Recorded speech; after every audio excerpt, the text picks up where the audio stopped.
Good morning, dear students. Today we will learn our chapter, not a chapter, but a poem.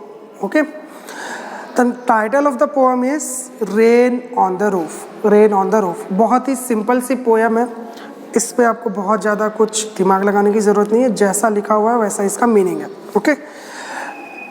And so let's start. It is written by Coates Kinney.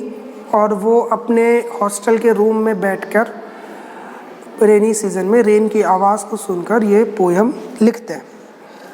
So it starts like when the humid shadows hover over all the starry spheres and the melancholy darkness gently weeps in rainy tears. What a bliss to press the pillow of a cottage chamber bed and lie listening to the patter of the soft rain overhead. सबसे पहले हम देख लेते हैं vocabulary. Hover. Hover का मतलब हिंदी में अगर हम बोले हॉवर का मतलब होता है मंडराना. इंग्लिश में अगर आप इसको लिखना चाहें तो लिख सकते हैं टू रोम अराउंड. इसके अलावा स्फीयर. स्फीयर का मतलब होता है स्पेस.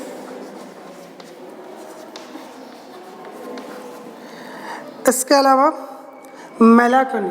मेलांकनी का मतलब होता है सैडनेस. उसके बाद ब्लिस. ब्लिस आप कह सकते हैं हैप्पीनेस को, या ब्लिस वैसे एक वरदान को बोला जाता है. यू कैन से हैप्पीनेस या कंफर्ट.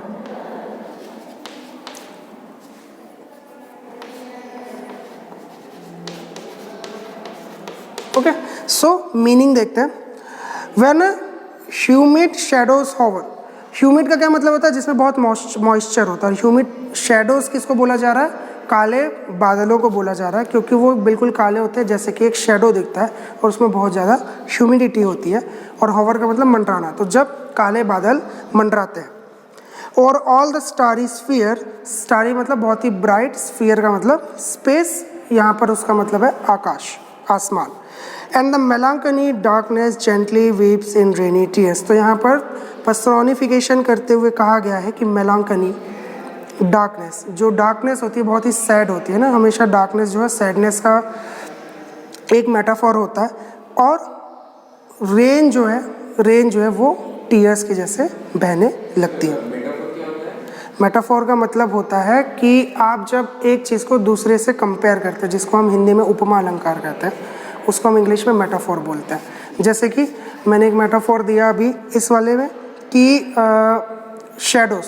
मैंने बादल को सीधा बादल ना बोल के उसको शैडोज बोला, ह्यूमिड शैडोज बोला. तो वो मेटाफोर हुआ कि उसको मैं शैडो की तरह देख रहा हूँ, उसको उपमा दे रहा हूँ कि वो बिल्कुल शैडो की तरह डार्क है. कंपेयर करते हुए मेटाफोर कहते हैं.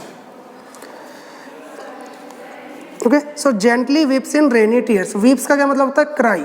तो धीरे धीरे धीरे वो रेन के ड्रॉप्स के फॉर्म में वो रो रहा है. कौन? आसमान.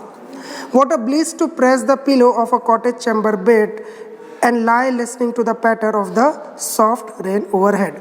तो ये जो टाइम होता है, ये टाइम बहुत ही अच्छा होता है, बहुत ही हैप्पीनेस वाला होता है, बहुत ही कंफर्ट वाला होता है. जब आप अपने बेड पर लेट के पिलो में अपना सर रख के आप सिर्फ रेन की आवाज़ को सुनते रहते हैं. सेकेंड पैराग्राफ में कहा जाता है every tinkle on the shingles has an echo in my heart and 1,000 dreamy fancies into busy being start, and 1,000 recollections wave their air threads into woof as I listen to the patter of the rain upon the roof. सबसे पहले हम एक word देख लेते हैं, woof. Woof जो word है, it is very new word. ये सिर्फ और सिर्फ यहाँ पर राइम करने के लिए यूज़ किया गया. वूफ का मतलब होता है it is a type of stitching. Type of stitching technique. Okay. तो इसमें हम क्या करते हैं, इस वूफ वाले स्टिचिंग में क्या करते हैं, हम cross cross cross cross threads stitch करते हैं. तो उसको हम कहते हैं वूफ. इसमें क्या लिखा हुआ है? Every tinkle on the shingles. Tinkle का मतलब एकदम स्मॉल माइल्ड साउंड, और शिंगल का मतलब होता है वो रूफ के ऊपर जब चौक और खपरा बिछाया जाता है उसको हम कहते हैं shingle. And a thousands dreamy fancies, जब ऐसा एटमॉस्फेयर होता है, जब बारिश होती है, जब ये बारिश वाला एटमॉस्फेयर होता है, जब रेनी सीजन होता है, तो हम आराम से बैठकर फैंसीज करते हैं। फैंसीज मतलब फैंटेसीज, यानी हम डे ड्रीम्स देखते हैं।